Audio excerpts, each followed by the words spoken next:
Ele quer falar 45 minutos. Deixa ele Não, falar. vamos falar o tempo que vocês acharem. Até a hora que você achar que tá todo mundo morrendo aí. Ontem alguém Boa tarde.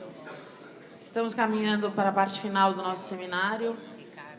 que são os nossos diálogos com a autoridade, aqui com o presidente do CAD, Dr. Vinícius.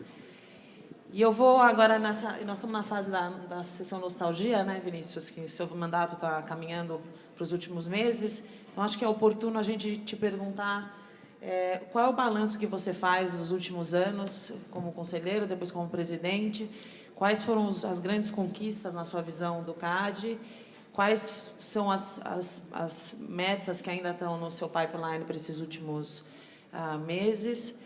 E o que ficou para trás? O que você vai se ressentir de não ter conseguido alcançar? Qual vai ser minha herança maldita, né? Basicamente. Olha, são 8 anos, né? Em posições diferentes e, obviamente, com capacidade de influência diversificada sobre a política de defesa da concorrência como um todo. Foi muito bom ter começado esse processo como conselheiro do CAD, eu acho. Né?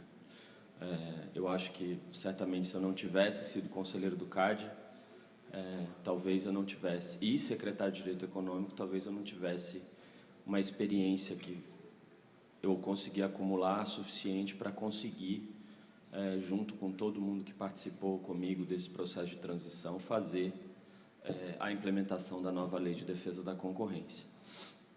É óbvio que, assim, se a gente pensar num marco desses 8 anos, foi a virada da lei. Eu acho que isso é evidente para todo mundo, com todos as intempéries e com todas as dificuldades que aconteceram. Eu acho que ali a gente tem um momento muito fervoroso da defesa da concorrência em termos de acirramento de ideias, de discussões e de formulação de um salto, né, que eu acho que hoje todo mundo reconhece. É óbvio que há várias coisas para serem aprimoradas, para serem rediscutidas, mas que houve aquele salto. Eu acho que o balanço geral, no que tem de positivo, eu acho que foi conseguir, de fato, fazer essa transição de uma maneira, apesar dessas questões todas, razoavelmente suave, né? Hoje, quando a gente olha, pensa que a quantidade de coisa que aconteceu podia ter sido muito pior, né? Poderia nem ter tido transição. Eu acho que outra coisa que é importante a gente ter em mente é que sempre que nós olhamos a história, né, das instituições e olhamos as histórias das políticas, esse exercício ele nos confere um certo grau de humildade perante os fatos, né, da vida. E eu acho que a política de defesa da concorrência evoluiu de 94 para cá, muito atenta a essas possibilidades que a história foi conferindo para fazer os avanços, mas, ao mesmo tempo, sem grandes rupturas, né, e sem grandes saltos que poderiam ter um risco muito grande de alguma regressão em seguida, né? Então, essa capacidade, eu acho que quem liderou esses processos de 94 para cá, que essas pessoas tiveram de conseguir fazer uma análise estratégica do momento e avançar aos poucos, é o que faz com que a política de defesa da concorrência hoje seja uma política de sucesso no Brasil e reconhecida internacionalmente. Eu acho que esse legado, apesar do salto institucional da Lei 2.529, de fazer essas coisas desse modo, né, subindo a escada devagar, anunciando um pouco antes aquilo que seria feito, seja via a jurisprudência, né, que vai, no fim, as pessoas vão percebendo que ela está indo para determinado caminho, elas podem discordar ou concordar, mas você nota que a jurisprudência faz isso no movimento, até pela sua própria natureza, mais lento, né, o que dá a capacidade para as pessoas fazerem um pouco essa avaliação. E seja pelo planejamento que, a todo momento que nós fizemos algum plano estratégico sobre o que seriam os próximos anos. Isso tem sido anunciado, isso tem sido compartilhado com a sociedade brasileira, e as pessoas vão se preparando e vão tendo um nível razoável de previsibilidade para lidar com isso. Eu acho que o meu balanço desses 8 anos vai um pouco nessa direção, de que houve essa evolução. Eu acho que essa é uma evolução que se prende à instituição, né? Não é uma evolução por conta da característica pessoal de uma pessoa que foi lá, fez e aconteceu. Vocês nunca me ouviram aqui chegar e falar, né? Eu fiz isso, eu fiz aquilo, eu aconteci, eu criei, eu formulei, eu e tal. Vocês nunca me viram fazer isso, porque não por modéstia, porque se eu falasse isso eu estaria mentindo, né? A construção desse processo como um todo, ele é uma construção que conta com a contribuição de pessoas do CAD que, como servidores públicos, todos vocês sabem, não têm incentivos financeiros, né? Eles têm o salário deles. Se eles trabalharem 8 horas por dia, se eles trabalharem 15 horas por dia, eles não vão cobrar essa hora de ninguém. O salário deles vai ser o mesmo no fim do mês.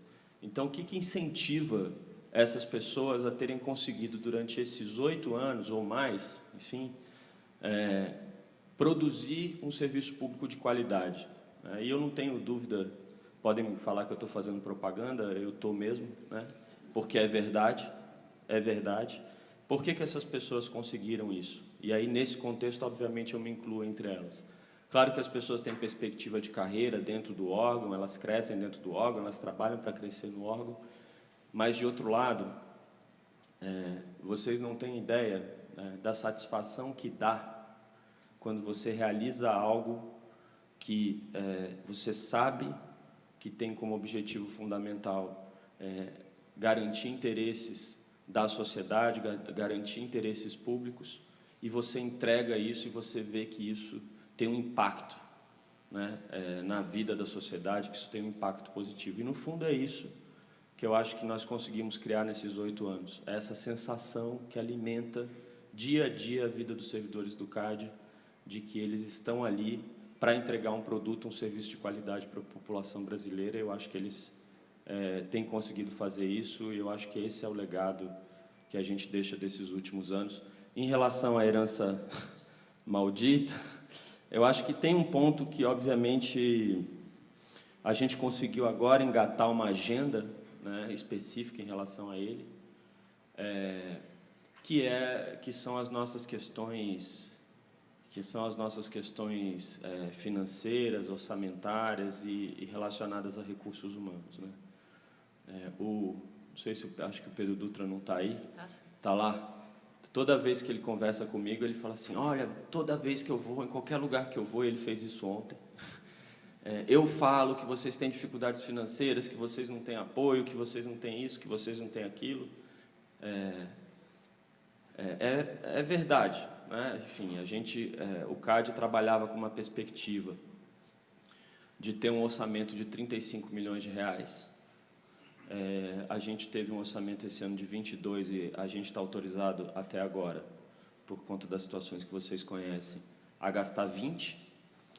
O orçamento do CAD é um orçamento que tem 90% do orçamento do CAD atrelado a despesas do funcionamento da autarquia, né, que são aluguéis, contratos com terceirizados, área de TI, coisas desse tipo. Então, a gente tem 10% que a gente pode gastar com investimento, né?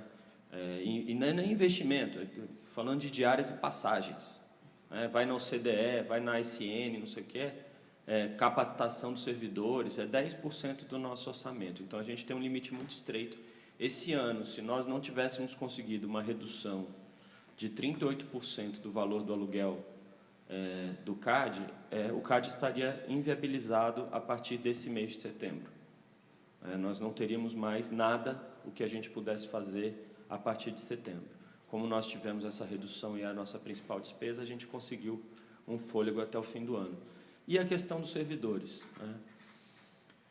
né? As pessoas não têm uma noção, talvez, porque quando a gente fala de investigação de condutas anticompetitivas, só aparece quando você investiga, da quantidade de coisa que a gente poderia fazer se a gente tivesse um número maior de servidores do CAD, né? A gente, com atos de concentração, a gente lida, a gente faz tudo num prazo que vocês conhecem, que é razoável. Acho que a gente tem dado conta. Em condutas anticompetitivas também melhorou muito, né? Nós reduzimos o backlog de processos, temos um número de processos bem reduzidos, embora nós estejamos instaurando mais de 20, 30, entre 20 e 30 PAs, não estou falando nem de inquérito, de procedimento, PA por ano, o que é um número também bastante significativo, eu entendo.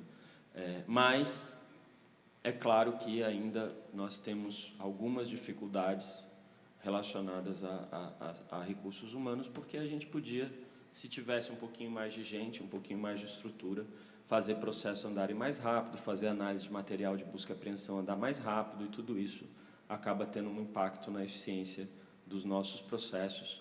Essa é uma agenda que eu estou tentando conduzir, temos algumas estratégias para elas, mas que certamente vai ficar para o meu sucessor ou sucessora. Vinícius, só aproveitando o ensejo aqui nas questões orçamentárias, a gente teve uma conversa há um tempo atrás sobre a questão do aumento da taxa do CAD, que assustou um pouco dos 45 para os 95, para os 85.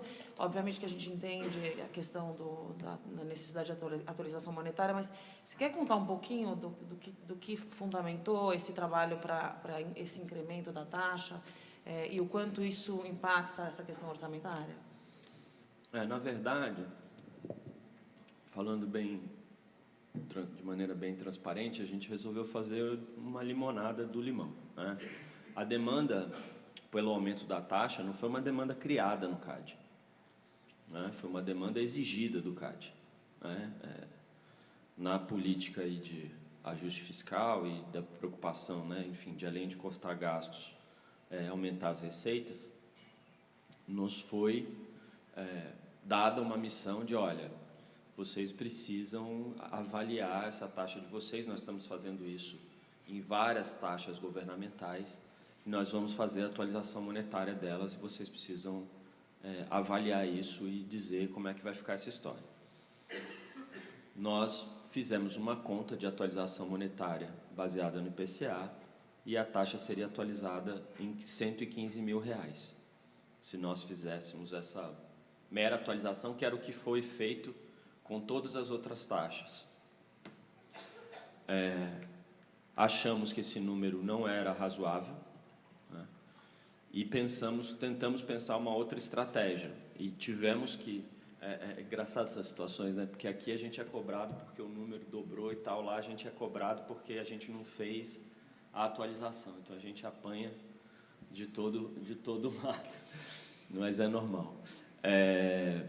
E aí a gente falou, bom, então não vamos fazer essa atualização desse jeito, vamos fazer uma regra de 3 com o aumento do faturamento, né, de 400 milhões para 750 milhões, e atualizar a partir dali. E foi isso que nós fizemos, e aí chegou-se a esse valor de R$85 mil. Aí, enfim, como tudo isso, a taxa, enfim, é uma questão mais técnica, enfim, de administração pública, a taxa ela vem direto pro financeiro do CAD, ela não passa no tesouro, né? Isso não quer dizer que eu posso gastar tudo que entra como taxa na hora que eu quiser, porque a autorização para gasto do limite orçamentário é feita pelo Ministério da Fazenda e pelo Ministério do Planejamento e Ministério da Justiça, que dá um limite e isso chega para o CAD. Vocês podem gastar até tanto. Mas, se nós fizermos, que é o que a gente está fazendo, uma caracterização do CAD como agência executiva, que é um decreto que vem lá do governo Fernando Henrique, que possibilita essa caracterização, e nós assinarmos um contrato de gestão com o Ministério da Justiça, e com a anuência do Ministério do Planejamento e do Ministério da Fazenda e da Casa Civil, nós conseguimos não ser contingenciados. E aí, com a taxa perfazendo basicamente o orçamento do CAD, né, se você calcular 85 mil vezes 300 fusões por ano, esse financeiro está liberado para o CAD. Então, essa é a equação que a gente resolveu fazer a partir do momento que a gente viu que a taxa ia ter que ser aumentada. Então, essa é a agenda que eu não vou tentar concluí-la, mas se eu não concluir, vai ficar para o próximo. E, além disso, a agenda da carreira própria, né, que é uma tentativa de sair um pouco desse leilão que toda vez a gente se envolve quando tem um concurso de gestor, que é criar uma carreira do CAD, de especialista em defesa da concorrência, analista de defesa da concorrência, que é uma carreira que vai ter um salário muito próximo ao salário de gestor, então um salário bom, e só que precisa de lei. O Ministério do Planejamento já topou, o projeto de lei já está encaminhado, e isso vai levar um tempinho, né? Mas, enfim, eu não tenho que pensar. Tem coisa que eu preciso pensar até o dia 29 de maio, tem coisa que eu preciso pensar em o que é bom para a instituição, independentemente de que seja eu que vai entregar isso ou não. Eu acho que nessa linha, Vinícius, olhando para frente, quer dizer, você comentou a questão da institucionalização do CAD, né, das autoridades de defesa da concorrência nos últimos anos, indo além das pessoas que estão lá, mas a gente sabe que as pessoas, até você pelo tempo que passou lá, acabam ocupando um papel importante. Então, a gente gostaria de ouvir um pouco de você, como é que você está enxergando a defesa da concorrência para frente e qual é o desafio do teu sucessor, não tanto, como você falou, da herança maldita, mas assim, o que a próxima pessoa que senta lá vai ter pela frente. O CAD continua sendo um órgão julgador de processos de conduta e de ACs, vai ter algum tipo de ingerência diferente como formulador de políticas? Você acha que o CAD já está com nível de institucionalização suficiente que, independentemente de quem seja o presidente do CAD da República, as coisas não devem mudar? Como é que você enxerga isso? Olha, primeiro, se eu fosse dar algum conselho para o meu sucessor, pode ser que ele esteja aqui na sala, né? Ninguém sabe quem vai ser, nem eu mesmo. O primeiro conselho que eu daria seria: não atrapalhe. Não atrapalhe. O CAD é um órgão que ele se constrói de baixo para cima, né? E você nunca constrói uma liderança. E ele é um órgão também muito pouco hierárquico. Então, você não se constrói como liderança dentro de um sistema como esse, tutelando as pessoas, né? Você se constrói como liderança num sistema como esse, conversando com as pessoas, né? E tentando construir consensos. E é isso que deixa uma instituição forte, independentemente de quem entra. Agora, você tem toda a razão, Bárbara. Assim, pode entrar alguém com um espírito diferente, mais de uma pessoa, e isso atrapalha, isso pode, né? Isso pode acontecer, sempre pode acontecer, em qualquer governo, né? Às vezes entra um conselheiro com um perfil que todo mundo imagina, com um perfil não, isso aqui é um economista, escola de Chicago, liberal, não sei o que, tal, vai ser mais market friendly, não sei o que. A primeira oportunidade que ele tem, ele dá uma paulada na cabeça de todo mundo e fica todo mundo assim, né? Mas eu achava, né? E não pode falar que ele leu Gramsci, que nem o pessoal falava do Alessandro, né? O Alessandro é comunista, Alessandro é isso, Alessandro é aquilo, por isso que ele dá esses votos, não sei o que lá. E como é que você faz quando vê o pessoal lá de Chicago e faz a mesma coisa, né? Enfim, esse tipo de situação acontece. Então, não dá para prever nem quando eu estou pensando ali mais ou menos. Eu juro para vocês que quando eu vou conversar com o ministro da Justiça, né? Ia conversar com o ministro da Justiça sobre nomes, dados alguns parâmetros específicos que ele me fornecia, ou que forneciam para ele e ele me transmitia, a gente tentava criar uma situação razoavelmente equilibrada, né? Tem uma questão que é importante, eu acho que nesse processo, que os conselheiros do CAD hoje, pela configuração atual, eles têm um papel de julgadores e de um sistema tem um papel no sistema de freios e contrapesos que é criado ali com a superintendência, que é super importante de ser exercido, e eles têm um papel de formuladores também da política de defesa da concorrência, né? O Diogo estava mencionando aqui a questão da política de TCCs. O que permite que essa política hoje ela seja uma política coesa dentro do CAD é o fato de que está todo mundo alinhado com ela. O que dá uma previsibilidade, obviamente, de que quando você negocia um TCC na SG, dificilmente esse TCC vai ser rejeitado pelo tribunal. E ele não vai ser rejeitado pelo tribunal porque, na medida em que vocês estão negociando esse TCC com a superintendência, o Diogo está negociando esse TCC com o tribunal. Isso não aparece, né, porque isso acontece em reuniões, enfim, mas isso dá uma coesão que ajuda muito na política. E eu acho muito difícil que isso tenha algum tipo de retrocesso. Sobre a questão de o que é a política de defesa da concorrência? Eu acho que assim, a gente se ressente no Brasil, e é uma reflexão um pouco mais ampla, mas a gente se ressente no Brasil de que quando o país formula uma política industrial, e todos os países têm as suas, a questão da concorrência, ela nunca entra por uma via, no sentido de falar, olha, vamos formular uma política industrial em que estimule a competição, estimule uma maior rivalidade nos mercados. A questão da concorrência, ela sempre entra num contexto de competitividade internacional, que você tem que ter grandes empresas para que possam disputar no mercado, e aí você começa a ter toda aquela discussão de políticas verticais, setoriais, para incentivar e tudo mais. O que faz com que tudo que se discute de concorrência no país fique no colo do CAD, né? Isso é um erro. Assim, achar que a política de defesa da concorrência vai ser uma política de defesa da concorrência só da autoridade antitruste, né, que ela está restrita aos limites do que a autoridade antitruste faz, gera dois problemas.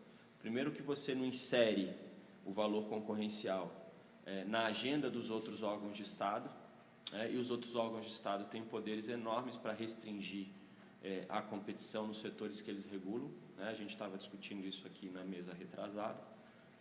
E, de outro lado, gera uma sobrecarga para um órgão como o CAD, que, como todo mundo sabe, é pequeno, é restrito, e que tem um método de avaliação das coisas que é um método meio adversarial, né? E que tem uma estrutura para lidar com princípios, né? Eu falei na sessão essa semana, para lidar com regras do tipo não matarás, não fará, não para lidar com regras do tipo ama o próximo como a si mesmo.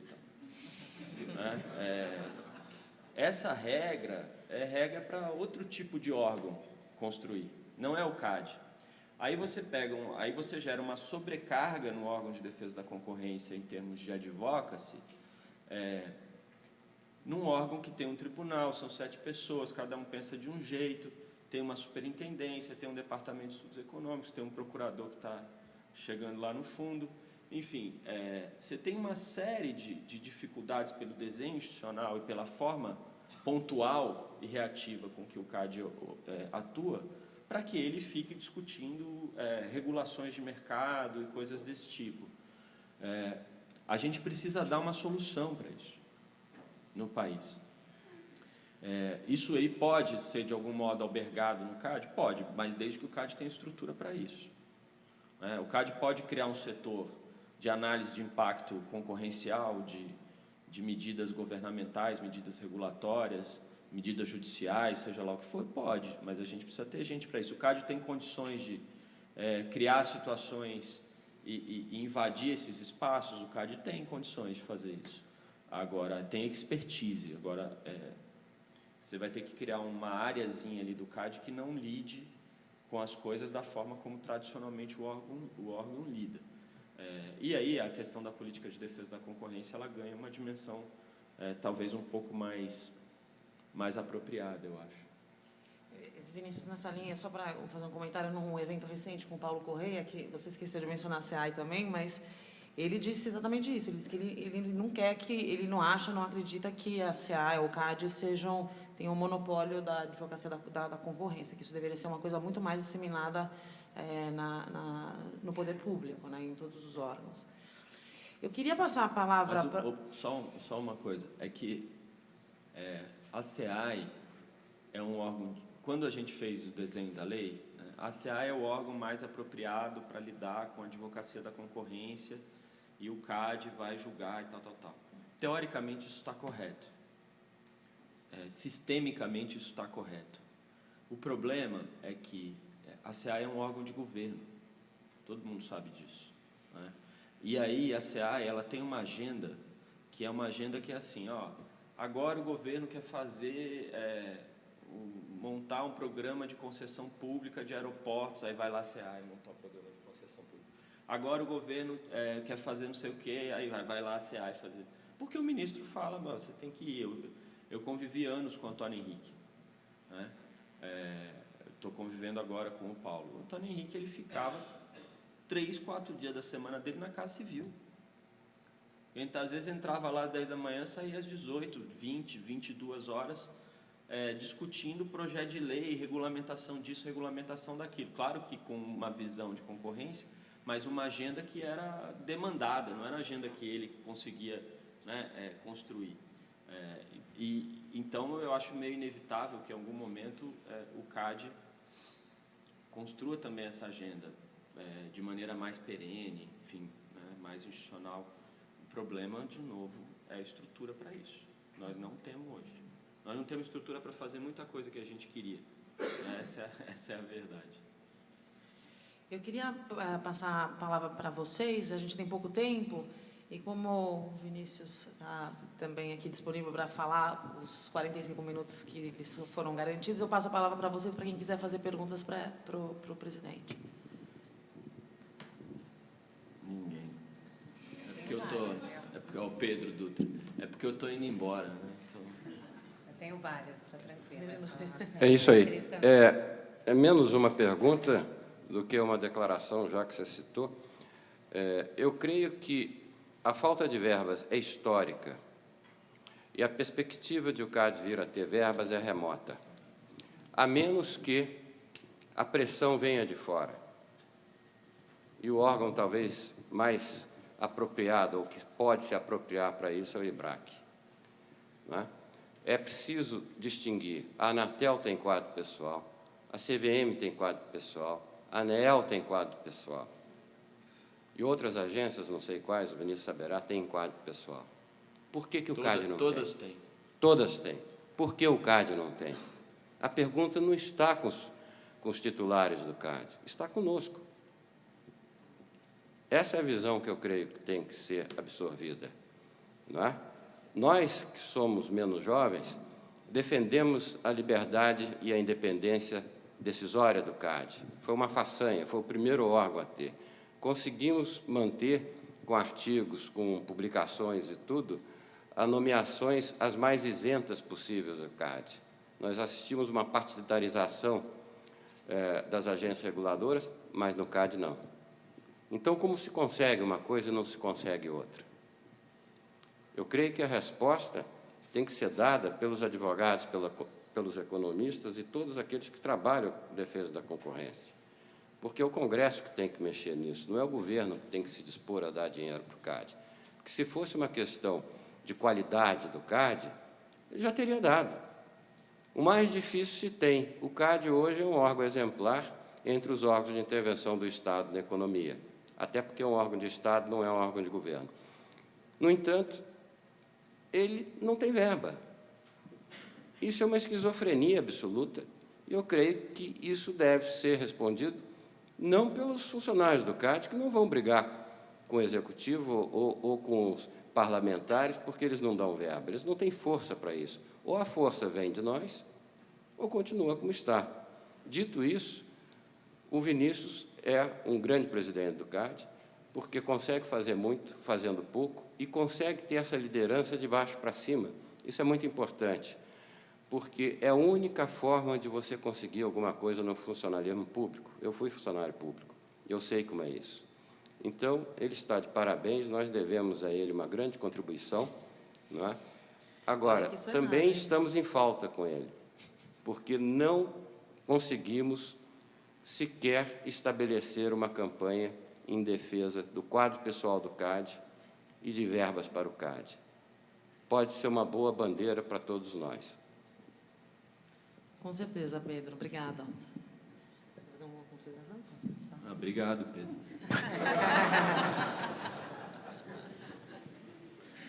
Se eu soubesse que era assim, eu ia sempre te citar, assim, para ver se... Pô, agora é logo no fim, né? Não, sério, obrigado pelos elogios. Merecidos.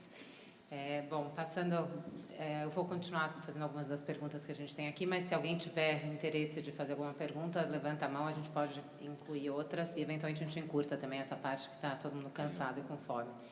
Eu tenho uma pergunta... Desculpa. Léo, por favor. Oi, Léo. Vinícius, parabéns.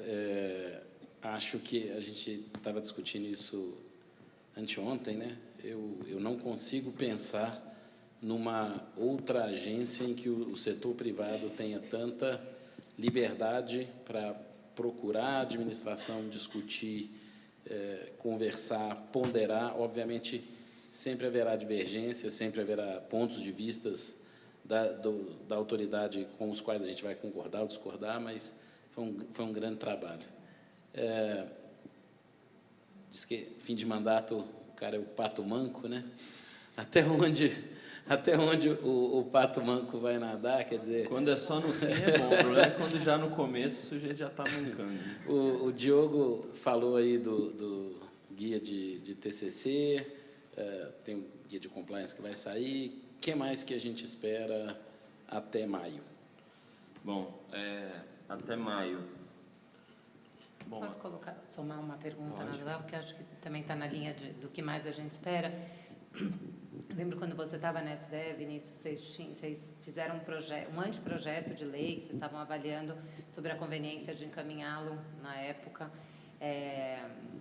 para a Casa Civil, sobre a possibilidade de ter regras específicas para ações de indenização, ou que fomentasse a possibilidade de ações de indenização, por um lado, e, por outro lado, que limitassem a responsabilidade das partes que celebrassem acordos de leniência, eventualmente tirando a responsabilidade solidária, um pouco no estilo que existe nos Estados Unidos. Então, já comentando para frente, eu teria curiosidade. A gente sabe que as ações de indenização têm aumentado, isso virou uma realidade hoje no mercado e tem sido, já apareceu até no último painel e em alguns painéis anteriores, que pode ser visto até como um desincentivo, eventualmente, para um acordo em virtude do nosso sistema. Então, é uma curiosidade que a gente tem. Tá. Vou começar pela pergunta do Léo, que é mais fácil. A gente está recebendo as contribuições do guia de compliance, então o guia sai, eu acho que até o final de novembro, dependendo do que vier de contribuição, a gente tem que depois consolidar e passar para todo mundo dentro do CAD. Eu acho que o primeiro guia novo que sai para consulta pública é o guia de leniência. Eu acho que mais umas 2, 3 semanas, eu espero que na próxima sessão eu consiga levar para o tribunal homologar o despacho colocando em consulta pública o guia. Depende também um pouco da gente compartilhar isso com os conselheiros e eles lerem isso logo, embora seja uma coisa muito da SG, né, leniência, sempre pode aparecer alguma contribuição bastante relevante da experiência de cada um.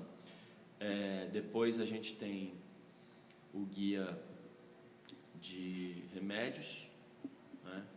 Tem o guia de TCC, que nós vamos fazer, o Diogo já mencionou aqui, vai ter uma versão, uma parte dele que vai ser um pouco interna, né? sobre como você, servidor do CAD, deve negociar um TCC, e vai ter uma parte dele que vai ser externa, para consumo. Tudo vai ficar geral. público? As duas partes vão ficar públicas, mesmo que é de não, guia interna? A interna é acho uma que não parte vai ficar pública, interna para... Não, a interna o próprio nome interno é que é para... Não, é que poderia ser um guideline interno de... Não, esse guideline interno vai ficar só com a equipe técnica do CAD que vai ter acesso, e vai ter um guia geral de negociação. Qual que é a questão, né, em relação a TCC especificamente? É que você tem, enfim, a discussão toda dos parâmetros e todas as discussões sobre... A gente resolveu a questão do desconto, das faixas de desconto, aí tem a discussão da base de cálculo, né? Uma das coisas que aconteceu aqui na mesa anterior foi, bom, mas o Túlio levantou essa bola, né? Mas no TCC eu posso tentar lidar com outras bases, que não ramo de atividade, se for. Sim, você pode. Por outro lado, bem ou mal, os TCCs que vão sendo feitos, eles vão depois balizar a multa final, né? Então vai ter gente que pode ter empresas que não assinaram TCCs que vão ser condenadas e que vão ter que ser condenadas com base na lei, né? Na base de cálculo do ramo de atividade. A não ser que você tenha um motivo razoável para descartar o ramo de atividade ali, e esse motivo razoável tem que estar lá no TCC desde o começo, você pode criar uma discrepância muito grande. Um desconto que podia parecer de 50% pode virar de 80% na hora que você aplica a multa. E aí não é isso que a gente quer. Então, a ideia toda ali do balanço do tribunal com a superintendência é, olha, vocês vão ter um guia de negociação, que uma parte está pública, outra parte está interna. O que vocês estão fazendo ali, né, seguindo o guia, né, seguindo as resoluções, seguindo o guia, vocês vão fazendo e vocês vão reportando ao tribunal para comunicar. Se vocês acharem que em algum momento vocês estão diante de uma situação que vocês estão falando, olha, aqui ramo de atividade não vai funcionar, nós vamos ter que pegar outra base, aqui a gente acha que eles têm um motivo razoável para dividir o valor da contribuição, ao invés de 4 anos, que seria, por exemplo, algo máximo que a gente adotaria no guia, para ser 5, aí vocês trazem isso para o tribunal para vocês discutirem com mais afinco. Senão vocês vão correr o risco de, se vocês fazerem uma coisa muito diferente do que o tribunal estabeleceu no guia, vocês terem um TCC rejeitado, né? As partes e a própria SG, isso ninguém quer, né? Ninguém quer. Então a gente constrói, tenta construir em conjunto. Como tem novos conselheiros chegando, e é bom que assim seja, eles chegam com novas ideias, né? Parecem coisas novas, que às vezes nunca apareceram, porque a gente, como está no sistema há muito tempo,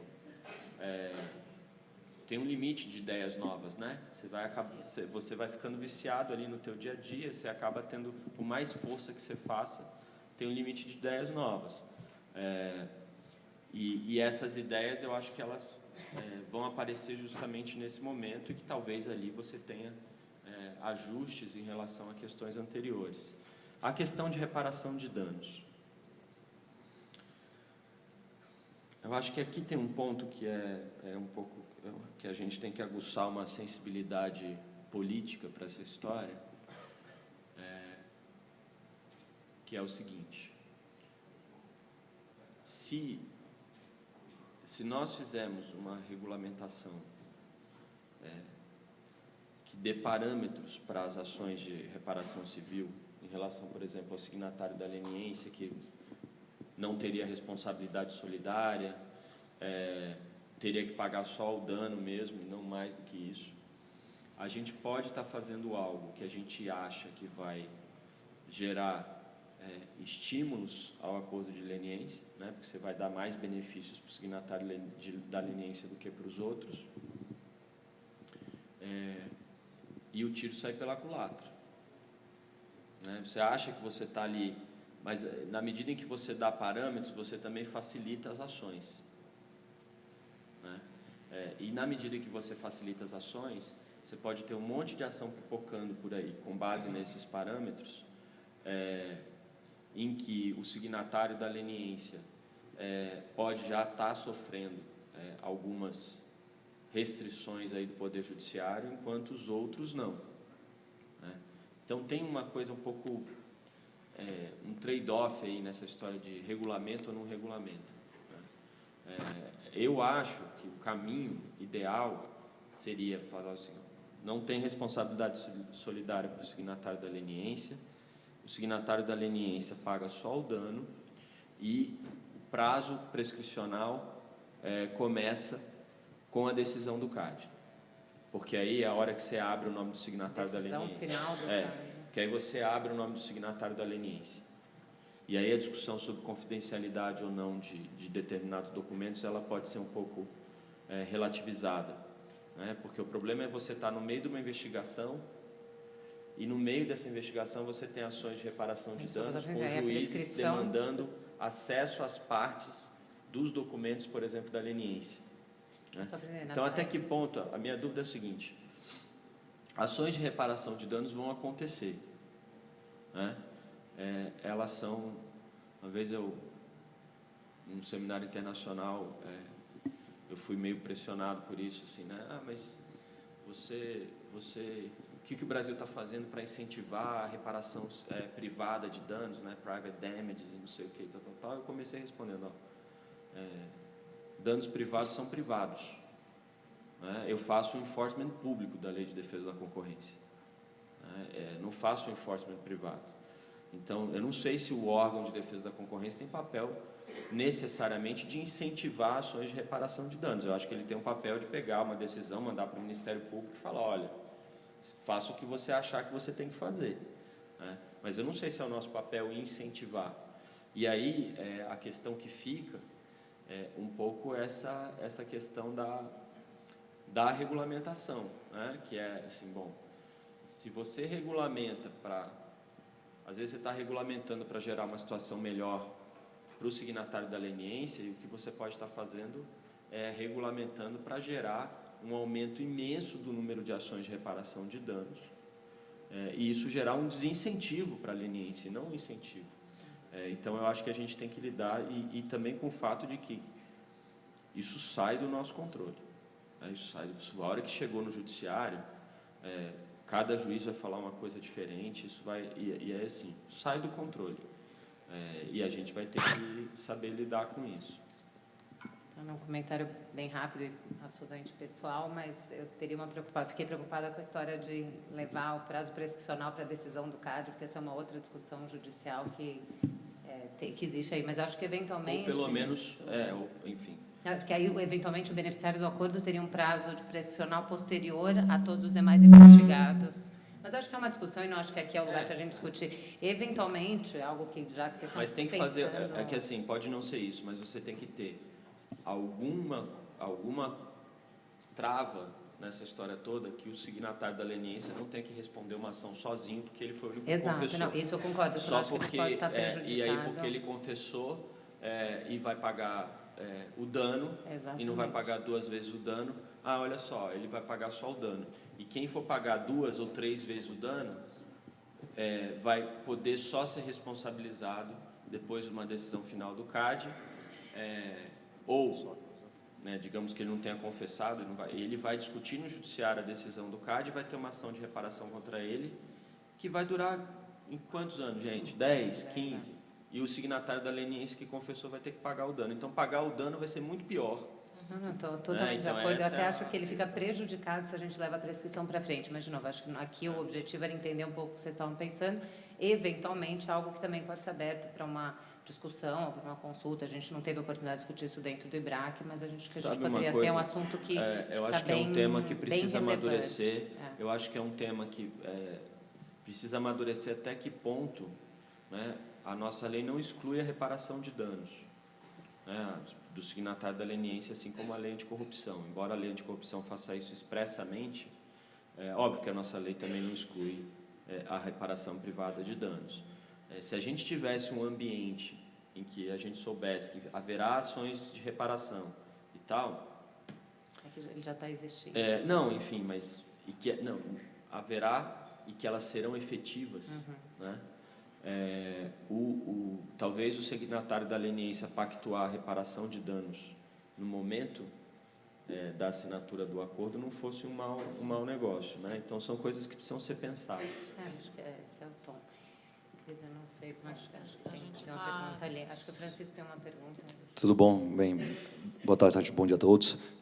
Vinícius, rapidamente uma pergunta, e aí também queria deixar um registro. A primeira pergunta é do ponto de vista do quadro legislativo da nossa lei, que próximos avanços, quer dizer, a Lei 2.529 é claramente um avanço muito significativo, traz uma série de inovações que permitiram esse desenvolvimento nos últimos anos. E aí, depois, a gente já está, alguns anos depois dessa mudança de paradigma, que novas mudanças legislativas você vê que o seu sucessor ou os seus sucessores podem levar, aí do ponto de vista do aprimoramento do quadro legislativo da legislação de defesa da concorrência? Essa é a pergunta. E o registro que eu queria deixar, que eu considero, na verdade, mais importante, o doutor Pedro Dutra já fez do ponto de vista dos atores privados. Eu faço questão de deixar dos servidores públicos. Como todos sabem, trabalhei por muito tempo no CAD, não estou mais, mas creio que estou autorizado a falar em nome do quadro de servidores do CAD, que são compostos por vários amigos. E eu queria registrar o quão importante foi essa sua presidência, esses 4 anos, para todos nós. Você criou, se para os atores privados você criou um ambiente de tranquilidade, de evolução gradual, de um espaço de diálogo, para os servidores você criou, em primeiro lugar, um espaço interessante para trabalhar, em que as pessoas se sentem motivadas. 2, um espaço sem conflito interno. Quem já está mais tempo no sistema de defesa da concorrência sabe que isso não era verdade. Quando a gente estava naquele prédio antigo ali, todo mundo espremido atrás do Liberty Mall. O espaço era tão pequeno, mas comportava uma série de divisões internas. Então, isso que a gente tem hoje, como dizem os americanos, take for granted, né? Em que o presidente conversa com os conselheiros conversam com o superintendente-geral, o superintendente-geral conversa com o procurador, todo mundo senta na mesma mesa, e assim a política evolui. Quem vê esse quadro não sabe o quão diferente esse quadro era antes. Também, isso já, quer dizer, essa evolução já vem, mas eu acho que a sua presidência ela marca isso de uma forma muito sólida, e esperamos que seja tão sólido que seja impossível, muito difícil de modificar. E, por fim, o terceiro registro o quão agradável é trabalhar no CAD hoje em dia. Então, isso certamente é um fator motivador. Não tem ninguém que trabalhe no CAD que não goste de trabalhar, e as pessoas vão e se dedicam, e isso certamente se deve muito à sua personalidade, à sua habilidade. Então, eu queria terminar, esse aqui é seu último IBRAC, ou pelo menos seu último IBRAC enquanto head da agência.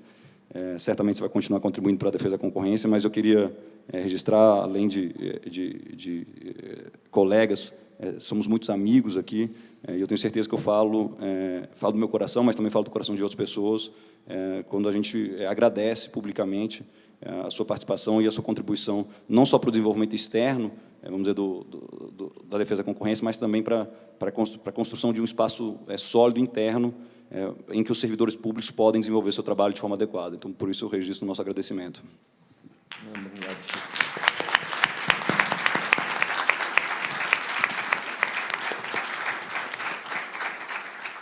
Não, obrigado. Obrigado mesmo. Não vou falar disso aí, não. Vamos falar do quadro legislativo.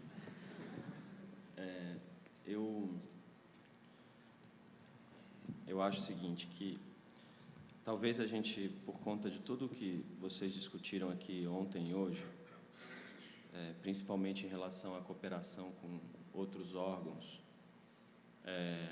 do governo federal, enfim, Ministério Público e tudo mais, e esse ambiente criado pela Operação Lava Jato, o momento de proposições legislativas eu, pelo menos, não vejo como muito adequado.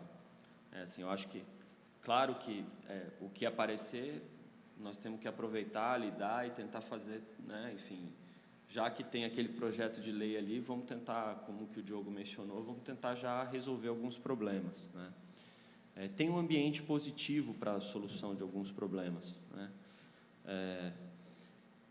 Mas, por exemplo, eu não sei se tem um ambiente positivo para a gente, por exemplo, propor agora um projeto de lei sobre reparação de danos, né? Eu acho que aquilo vai entrar ali e nós não temos nenhum controle sobre como aquilo vai sair, pode ser um problema, né? A gente tem que pensar, e aí acho que é uma agenda que o IBRAC pode ajudar muito, em como a gente tenta construir, por outros caminhos, uma agenda relacionada à reparação de danos que possa viabilizar algumas mudanças, garantir alguma segurança, sem necessariamente uma alteração legislativa agora, né? Eu acho que esse é um ponto. Eu acho que tem uma agenda perdida, né, que essa é uma frustração minha um pouco, que é não ter conseguido resolver o contencioso com o Banco Central. Deteriorou muito a capacidade de diálogo em torno de uma solução negociada, porque o Banco Central simplesmente não quer que o CAD atue em fusões e aquisições e não quer que o CAD investigue condutas anticompetitivas no setor. Não quer, não abre mão, né? E para nós não é que não abre mão de algo que ele tinha, ele não abre mão de algo que ele não tinha. Então é uma coisa meio estranha, é um não, né? Porque para nós a gente sempre teve a competência, nós acabamos de abrir um processo, um cartel internacional do sistema financeiro, possível, né? Cartel, e depois da gente abrir o processo, aparece uma medida provisória que está sendo discutida na Casa Civil, que sacramenta a retirada de competência do CAD na análise de condutas anticompetitivas no setor financeiro. Isso eu acho assim, uma coisa muito séria, que o IBRAC, enfim, eu sei que escritórios de advocacia têm bancos como clientes, então não dá para o escritório de advocacia chegar e sair falando A, B ou C, mas acho que o IBRAC, como instituição, tem que se posicionar em relação a esse assunto, né? E ajudar, porque se essa medida provisória sair desse jeito, né, da Presidência da República e for para o Congresso, a discussão lá vai ser bastante intensa e eu acho que a participação de vocês é relevante. A gente tem um braço armado agora lá no Senado Federal, um consultor legislativo que entende muito de defesa da concorrência, que nos ajuda, nos alerta, né, sobre o que está acontecendo e ajuda nessas negociações, mas a gente vai precisar mais que isso, obviamente, né? E eu acho que é um campo que a gente precisa atuar e resolver. Obrigada, Vinícius. A gente já está bastante adiantado na hora. Eu só queria fazer um registro muito rápido aqui, histórico, sobre esse seminário desse ano, especificamente. A gente tinha como data, acho que vocês devem se lembrar, a gente sempre faz no final de outubro, início de novembro.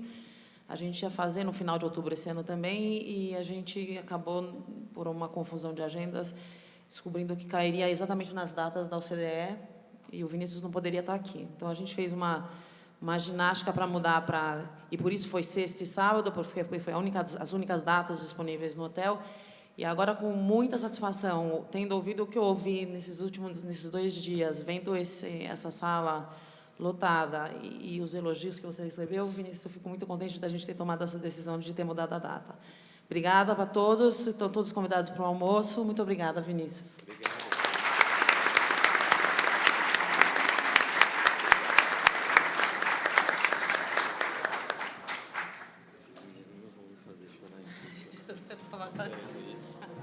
Eles estão lutando para isso, né?